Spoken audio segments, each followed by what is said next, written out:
Comencemos con la clase de hoy. Vamos a iniciar estas clases. Esta es la primera clase de Filosofía del Arte y vamos a comenzar esta clase estudiando la estructura base de 4 posiciones, que es la base fundamental para la creación. Crear es transformar una idea en imagen. La idea estimulante contiene intencionalidad, selectividad y poder. El poder estimulante es compartido con el impulso creativo mediante la intensidad de una potencia y presión. Es decir, en el estímulo creativo existen estos dos aspectos. Por un lado, el estímulo espiritual, que contiene intención, selección y poder, y por otro lado, el impulso físico, el impulso biológico, el impulso del poder mediante la potencia, intensidad y presión. En la fuerza existe potencia, intensidad y presión. En la energía existe intencionalidad, selectividad y poder. Vamos a ir poco a poco entendiendo estas cosas. Yo sé que son así, de momento son un tanto chocantes, pero lo vamos a ir comprendiendo poco a poco. El poder de la presión orientado en una dirección permite el recorrido. Es decir, la finalidad específica de la creación contiene en sí orientación, dirección y recorrido. La creación se establece mediante la dualidad complementaria entre energía y fuerza. Como os digo, la energía es intencional, selectiva y poderosa. Motiva la orientación, dirección y recorrido de la fuerza mediante presión, intensidad y potencia.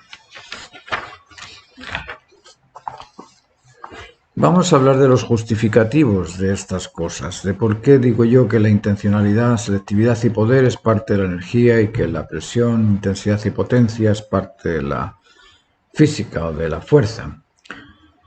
El estímulo creativo contiene intención, selección y poder. Vamos a ver por qué. Primero, todo acto realizado es consecuencia del poderse realizar. Estamos hablando de una frase que es categórica. Todo acto realizado es consecuencia del poderse realizar, es decir, por lo tanto contiene poder. Todo acto creado es por y para algo. El por qué y el para qué denota pretensión y propósito, es decir, tenemos ahí una intención. Y tercero, todo acto es único y distinto en su finalidad específica. Y si es único, ha sido seleccionado entre otras posibilidades, es decir, intención, selección y poder quedan manifiestas en la creación de cualquier acto. Todo acto ha podido realizarse, por lo tanto, implica poder. Todo acto es debido a una necesidad, por lo tanto, ha sido intencionado. Y todo acto es diferente al otro, por lo tanto, es producto de una selección. Vamos a hablar del justificativo de la fuerza. Decimos que el impulso creativo, estamos hablando del impulso, no del estímulo. El estímulo es algo espiritual. El estímulo es una estimulación mental del creador, la idea y estas cosas que nos motivan a crear es espiritual. Pero el impulso es un movimiento, es decir, es producto de la fuerza. El impulso creativo contiene presión, intensidad y potencia. ¿Por qué? Primero, toda creación conlleva fuerza en su impulso creativo. Esa fuerza se manifiesta mediante cierta intensidad. Ya tenemos la razón de por qué existe intensidad en la fuerza. Segundo, todo impulso creativo ejerce presión en su fuerza. Sabemos que existe presión en cualquier fuerza.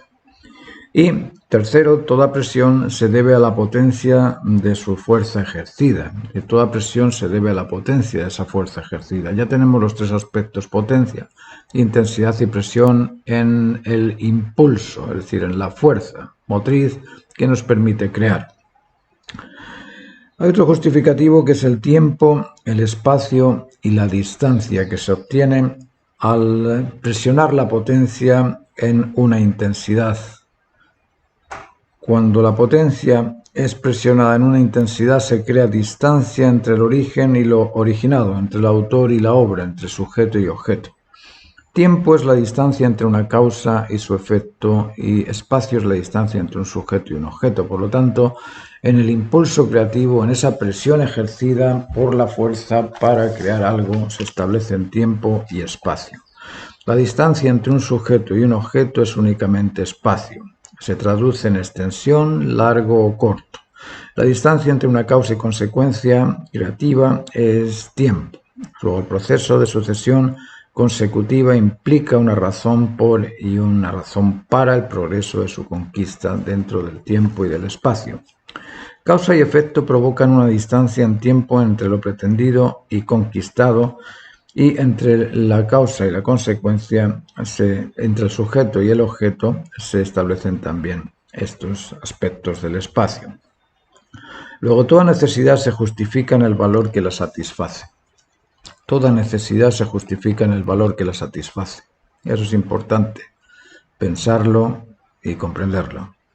La expectación a disfrutar de un bien que satisface es lo que origina la necesidad por conseguirlo. Luego sabemos que existe el por y el para, el estímulo y el impulso, la causa y el efecto, el sujeto y el objeto, la pretensión o propósito, es decir, la pretensión es como una demanda, el propósito es una oferta. La creación es consecuencia de una idea imaginada. Y la idea se transforma en imagen mediante la sucesión consecutiva de variables transformaciones particulares. Es decir, para crear necesitamos de esa sucesión consecutiva de variables sucesivas. La idea estimula e impulsa la consecución de la imagen cuando ésta se siente beneficiada, se sabe convincente o motiva su realización.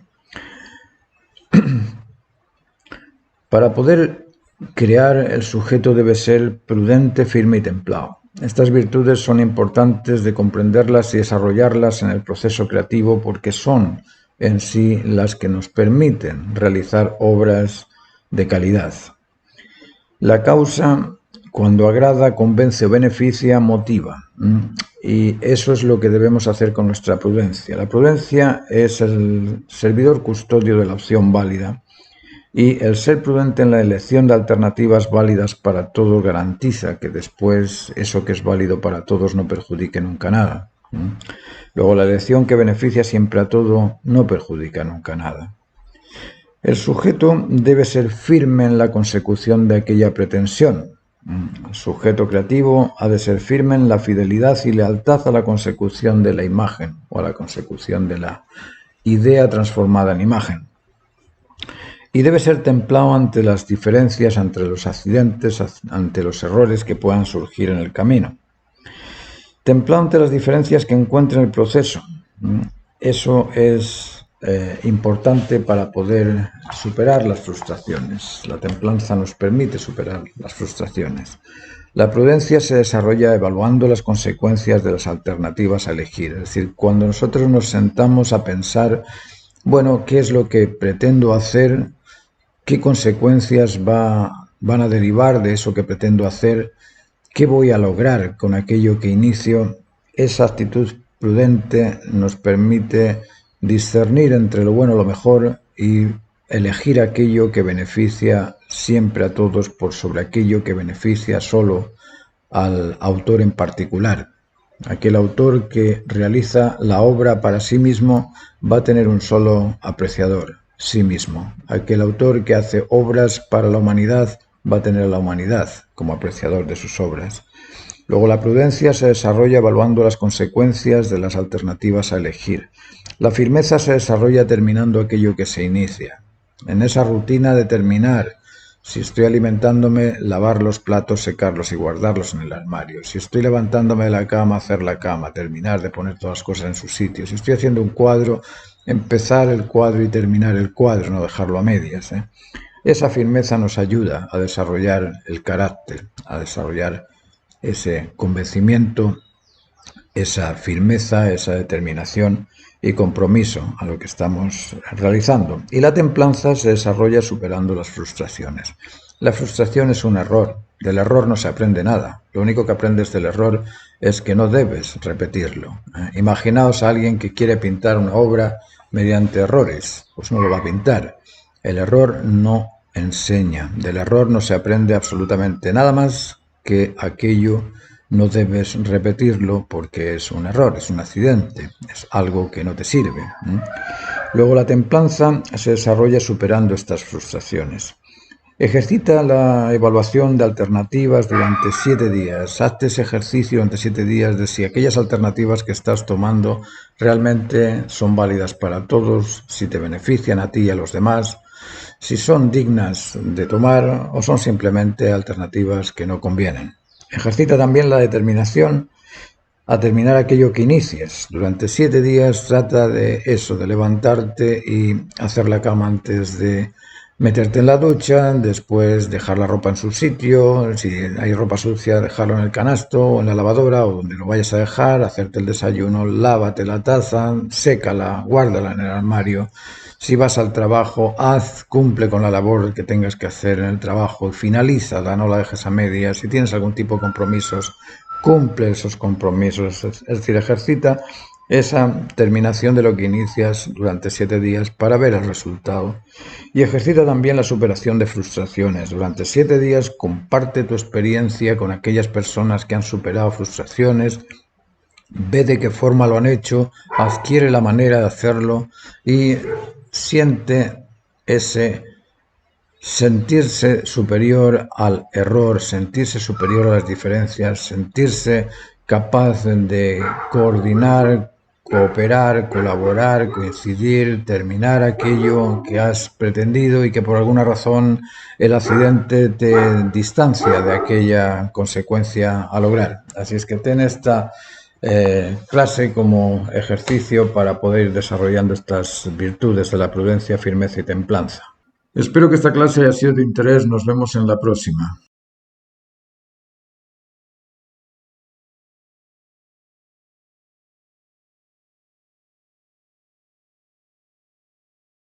Comencemos con la clase de hoy.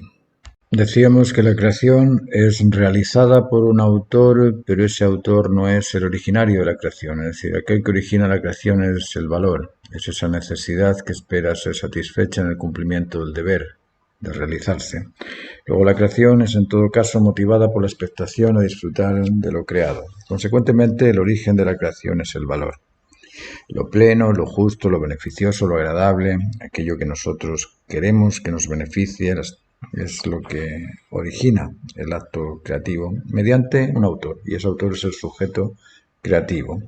El origen de la necesidad creativa es la expectación a disfrutarla satisfecha. Eso es el origen del proceso creativo. Bajo esta perspectiva, el autor originario de la creación no es el autor. Sí es el autor, no es el origen. El origen no lo es, pero es el autor. Luego, el autor no es el origen de la creación, sino que es un mediador. El origen de la creación es el valor de la satisfacción que justifica esa necesidad de poderse realizar. Esto tenemos que tenerlo muy claro, porque pensamos que las necesidades son nuestras y que nosotros somos quienes las creamos, ¿eh? Y no, nosotros somos los que respondemos a las necesidades. Las necesidades pueden venir del ambiente exterior, pueden venir de nuestra propia de nuestro propio idealismo, de nuestras ideas, o puede venir también de las circunstancias en sí. Surge una circunstancia como un terremoto y tenemos que salir corriendo. Yo no necesitaba salir corriendo hasta que no surgió el terremoto. Es decir, las necesidades provienen o bien de la naturaleza, o bien de las circunstancias, o bien de nuestra propia ideología, si es que lo podemos llamar así, de nuestras ideas. El origen de la necesidad es ese, viene por esos 3 caminos. En ocasiones nosotros ideamos algo y decimos, uy, con esto haríamos aquello, y estamos pensando y lo inducimos, deducimos y discernimos, y al final finalizamos todo el proceso mentalmente sin haber hecho nada. Eso es lo que hace, por ejemplo, un poeta, un escritor, un guionista. Están creando esa situación mentalmente. Ahora, esa es una derivación, ese es un origen de esas necesidades. Hay otro origen que, como os digo, es el externo, el de tener que responder a esas necesidades biológicas, como la alimentación, la hidratación, la respiración, el ejercicio, el descanso, la reproducción, el crecimiento. Todas esas cosas vienen dadas por la naturaleza y yo no las he originado, pero son necesidades biológicas que debemos cumplir. Y por otro lado están las necesidades circunstanciales de esas situaciones en las que nos encontramos y surge esa necesidad de obrar y de cumplir con ese deber inmediato. Luego la necesidad creativa surge en base a estas premisas y también dentro de esas necesidades hay aspectos que son particulares y aspectos que son urgentes y de mayor importancia. Es decir, aquello que es global va a ser siempre sobre aquello que es particular, aquello que es necesario por su inmediatez va a ser también lo urgente y aquello que deja de ser urgente podemos posponerlo. Luego las necesidades tienen también esa variedad en cuanto a la intensidad de responder a ellas. Ahora nosotros respondemos a esas necesidades en base a la libertad y la libertad es la capacidad de optar. Pero si tomamos el significado de la libertad como la capacidad de optar únicamente, podemos pensar que yo opto por dejarle al vecino la llave de agua abierta toda la semana y que vuelva después de lo mismo si yo tenía libertad de optar y opté por eso. Esa opción no me beneficia, al contrario, me va a reclamar, acusar, rechazar por haber hecho ese tipo de opción. No puedo defender que yo soy libre y por ser libre puedo hacer eso. Luego, la verdadera definición de la libertad es que la libertad es la capacidad de optar por aquello que beneficia siempre a todos. ¿Por qué? Porque aquello que beneficia siempre a todos no perjudica nunca a nada, no perjudica nunca a nadie ni a nada. Luego esa es la verdadera libertad. Ante esta realidad el artista es responsable de tomar una u otra decisión. El artista puede optar por aquello que le beneficia a él, su particularidad independiente, o puede optar por aquello que beneficia a la comunidad o la sociedad o la sociología del país donde esté, a la cultura o a la humanidad entera. Depende de cómo quiera presentar su obra. El artista es un ser dual trinitario. Cuando hablamos de uno, dos y tres estamos hablando de esto. El artista es un ser, es uno solo, pero es un ser dual compuesto del animal humano y del ser humano, del estar humano y del ser humano. Esa dualidad complementaria conlleva en sí ciertas naturalezas directivas, por un lado del animal humano y por otro lado del ser humano. La naturaleza directiva del animal humano es el instinto. Tenemos tres tipos de instinto: de protección, de conservación y de reproducción. El instinto de protección nos protege la vida, entonces nos alarma ante el peligro. El instinto de conservación se encarga de la alimentación, de la hidratación, de la respiración, de todos esos elementos que nos mantienen vivos, del ejercicio, del descanso. Y el instinto de reproducción es el que perpetúa la especie, y estos tres instintos deben de ser controlados por el ser humano. El ser humano es un ser sensible ante estas exigencias de los instintos, es un ser cognoscitivo, inteligente ante las razones que justifiquen el actuar de estas tres naturalezas del instinto, y es un ser también creativo, productivo, que puede realizar muchas cosas interminables, pero entre estos dos seres, el biológico y el psicológico, existe un poder que lo llamamos celo, que es ese servidor custodio de la unidad, y el celo nos hace protegernos, nos hace conservarnos, nos hace reproducirnos, nos hace también sentir aquellas necesidades que son beneficiosas para todos, y nos hace sentir aquellas necesidades que son beneficiosas solamente para uno. Nos hace también el celo comprender las razones justas y desechar aquellas injustas, y nos hace también producir aquello que produce un bienestar por sobre aquello que produce simplemente una satisfacción particular. Luego el celo es importante de dominarlo para que no se exceda. Yo soy celoso de mis cámaras, de mis discos, de mi música, de mis libros, y eso está bien siempre y cuando no me exceda. ¿Por qué? Porque si guardo todos mis libros y no dejo que nadie los mire, cojo la cámara, me la guardo en el bolsillo, no se la dejo a nadie, y resulta que mi hijo quiere hacer una y yo no se la dejo, bueno, ahí empieza a ser un celópata, poco menos, y ese tipo de sobreprotección me hace extremarme en el control y dominio del celo. Luego, el dominio del celo es importante para que no se transforme en recelo. El recelo resiente. El recelo también es una especie de poder atacante o defensivo. El recelo surge cuando tú sientes que no eres suficiente, que no eres inteligente, o que no sabes, o que te falta algún tipo de de habilidad o sientes esa insuficiencia. Frente a eso surge el recelo. Entonces tenemos que controlar ese tipo de vaivenes dentro del celo. Eso lo vamos a ir viendo próximamente en las clases para ir comprendiendo un poquito más cómo opera el celo y el recelo. El ser humano debe controlar al animal humano. Eso es fundamental. El animal humano tiene ciertas características y nosotros tenemos que tener el control sobre eso. ¿Por qué? Porque imaginaos si no tengo control alimenticio y me como cualquier cosa, o no paro de correr, no paro de ejercitarme y camino kilómetros y kilómetros, pues algún tipo de alteración cardíaca voy a conseguir. O si soy dejado y bueno, me paso todo el día durmiendo. Es decir, al instinto de protección, de conservación y de reproducción lo debemos de controlar mediante la firmeza, la prudencia y la templanza. ¿Y qué decíamos que era la prudencia? Es el servidor custodio de la alternativa válida. La prudencia se desarrolla al analizar las consecuencias de aquellas alternativas que vamos a tomar. Ahí sí se desarrolla la prudencia, pensando en qué es lo que va a pasar después de optar por esa alternativa. La firmeza es el servidor custodio de la consecución pretendida o propuesta.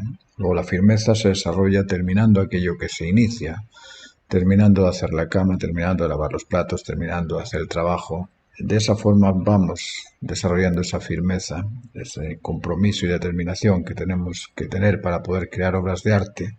Y la templanza es el servidor custodio de las diferencias, y las diferencias surgen y en ocasiones nos producen frustraciones porque pensábamos que el dibujo nos iba a salir perfecto, que la pintura nos iba a quedar maravillosa y resulta que no nos surge esa maravilla. Y ahí tenemos que aprender a superar ese tipo de dificultades o diferencias mediante la templanza. La templanza no es tolerar, la templanza es ok, surgió este accidente, busco otro camino, pero voy a terminar aquello que inicio, aquello que pretendo lo voy a conseguir. Esa es la templanza. La templanza no tolera, no es dejar que el otro haga lo que le dé la gana. No, eso es indiferencia. La templanza es una actitud de buscar nuevos caminos para superar esas dificultades que hemos encontrado.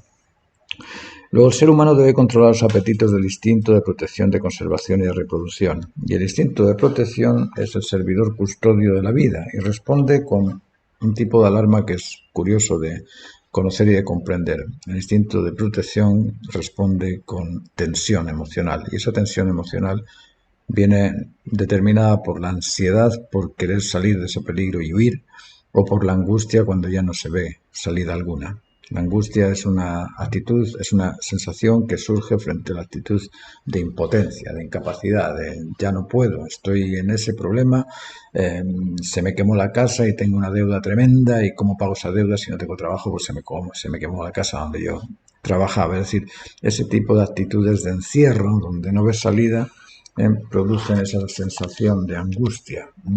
Y en esa sensación de angustia o de ansiedad existe contenido un cierto temor. Y ese temor o ese miedo es el que hay que controlar dentro del instinto de protección. El instinto de protección reacciona de forma inmediata, instantánea frente a aquella situación de peligro. Si uno pone la mano frente al fuego, tú vas a sacar la mano independientemente de que estés pensando en cualquier cosa. El instinto se encarga de sacarte la mano de ahí. Pero el miedo es otra cosa. El miedo es un prejuicio, es un juicio previo al que ocurrirá. Es decir, yo tengo miedo de subirme en el avión. ¿Por qué tienes miedo a subirte al avión si todavía no estás en el avión? Tengo miedo a subirme en el barco. ¿Y por qué tienes miedo a subirte en el barco y todavía no estás en el barco? O pasa lo contrario. Me subí en el avión y resbaló en la caída cuando estaba aterrizando y ya no quiero más porque recuerdo aquello pasado y no me va a volver a pasar esto. Es decir, ese tipo de temor previo o posterior es el miedo. Y el miedo nos paraliza frente a situaciones de riesgo que debemos de tomar. En ocasiones tenemos que arriesgarnos a bajar por el puente, bajo el túnel y cruzar el mar por ese túnel entre Inglaterra y Francia y sintiendo que tienes todo el mar encima y eso te crea una sensación de claustrofobia tremendo, pero si tú piensas que por qué tienes que tener claustrofobia si todavía no te ha llegado ni una gota de agua, no se ha caído el mar encima, entonces puedes cruzar ese túnel. Luego, el miedo es algo controlable que uno tiene que superar. La superación del miedo es necesaria para poder arriesgarnos a conquistas distintas a las que están dentro de nuestra zona de confort. El miedo victimiza y se pone a la defensiva. Esto es muy curioso. El ser humano siente ese tipo de victimización cuando tiene miedo. Hoy estoy inseguro por alguien, por algo que no me deja estar seguro. Es decir, esa victimización de que el culpable es el otro surge del miedo. Por eso que en ocasiones el miedo manifiesto a nivel intelectual produce arrogancia, o el miedo produce la invasibilidad, la invasión de alguien, o produce también la imposición frente al otro, o produce esa sobreprotección extrema, andar vigilando al otro por miedo a que lo pierdas. Es decir, el miedo es un terrible actor dentro de la dinámica de las relaciones humanas y del crecimiento particular de cada uno que el artista debe controlar para poder invertirse en temas cada vez más difíciles, más riesgosos, de mejor calidad, y para conseguir esa mejor calidad a veces tiene uno que arriesgarse a ver qué tipo de químicos funcionan mejor para conseguir el mejor color, los mejores materiales. Y lo mismo para ordenar el apetito alimenticio. Es decir, nosotros tenemos que ordenar, por un lado, el control de los instintos, el instinto de protección, pero por otro, el instinto de mantenimiento, tener control de los alimentos, de la hidratación, del alcohol, de las drogas, de todo este tipo de aditivos que nos crean la adicción. Y tenemos también que ordenar la planificación familiar, es una forma de controlar el instinto reproductor. Es decir, el artista debe controlar el celo y el recelo emocional, intelectual y conductual.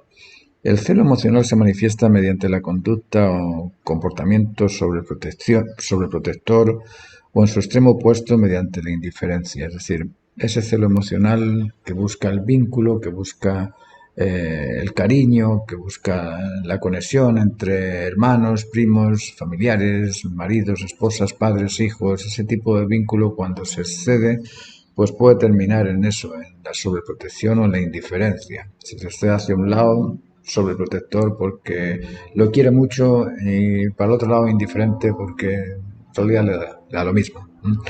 Luego, la sobreprotección y la indiferencia deben de ser controladas. Lo mismo pasa con el celo intelectual. El celo intelectual surge en la actitud arrogante, que es derivada de la ignorancia. Es decir, el arrogante tiene que arrogar en forma impetuosa porque carece de los argumentos. Si supiera bien esos argumentos, te los explicaría y diría, ¿no?, las razones por esto, y tranquilamente te convencería, pero no te puede convencer porque no tiene la razón. Entonces, al ignorar esa razón, se impone y te indica que para proteger su integridad tienes que callarte la boca porque él tiene la razón. De ahí parte la arrogancia. El yoísmo o el yoyeo, el yo por sobre lo razonable, es una caracterización arrogante. La actitud impositiva e invasiva en la conversa es otra caracterización arrogante. Bueno, la defensa del arrogante es una defensa cuantitativa, no es una defensa cualitativa. Es una defensa en cantidad. Él pretende arrogar que él es más que el otro, que conoce más que el otro, que sabe más que el otro, que, resumiendo, el arrogante se siente aminorado. Y al sentirse aminorado, al compararse con el otro, provoca esta actitud de tener que igualarse al otro arrogando con su extremo conocimiento, que generalmente no lo tiene. Luego, la arrogancia y la ignorancia son excesos del celo por defender al individuo narcisista, y eso se ve, se decanta. Y el narcisista pretende defenderse por sobre la razón. Cuando tienes la razón, no necesitas de ese tipo de recelo. El control, como os digo, del celo y del instinto es importante para poder determinarnos en la conquista de temas de caracterización universal, trascendentes y emblemáticos, que tengan una calidad importante de ser admirada como obras de arte. Luego, esa actitud del artista es importante de mantenerla, sobre todo en estas ocasiones donde surge ese temor, donde nos sentimos carentes o insuficientes. El miedo a perder sobreprotege, El miedo a la insuficiencia justifica al indiferente. El miedo a mostrarse ignorante obliga al arrogante. El miedo a aprender justifica al ignorante. El miedo a perder el poder imprime la imposición. Y el miedo a no cumplir denota al inoperante también. Estas cosas, como os digo, son importantes que les vayáis dando vueltas, lo vayáis comprendiendo y que lo toméis en cuenta. Por eso que os pediría unos ejercicios bien simples, que evaluéis vuestra conducta, que observéis qué es aquello que jamás integrarías y analiza también si te sientes protegiéndolo o sobreprotegiéndolo. Es decir, evalúa la conducta vinculante, por llamarlo de alguna manera, la conducta del cariño con tus vínculos. Observa qué es aquello que jamás integrarías, jamás recibirías, y por otro lado observa aquello que jamás entregarías, es decir, por un lado qué cosas no recibirías y qué cosas no darías. Analiza también el comportamiento en que te sientes indiferente, arrogante o ignorante, que te sientes impositivo, negligente, y piensa cómo corregirlo. Simplemente eso, date un tiempo durante esta semana de pensar en eso, qué aceptarías y qué entregarías o qué no aceptarías, qué no entregarías y en qué momentos te sientes sobreprotector, indiferente, arrogante, ignorante o impositivo, invasivo o negligente porque no tomas la responsabilidad de cumplirlo. Solamente eso, y con eso podemos ir poco a poco conociéndonos un poco más a fondo cada uno de nosotros. Espero que esta clase haya sido de interés. Nos vemos en la próxima.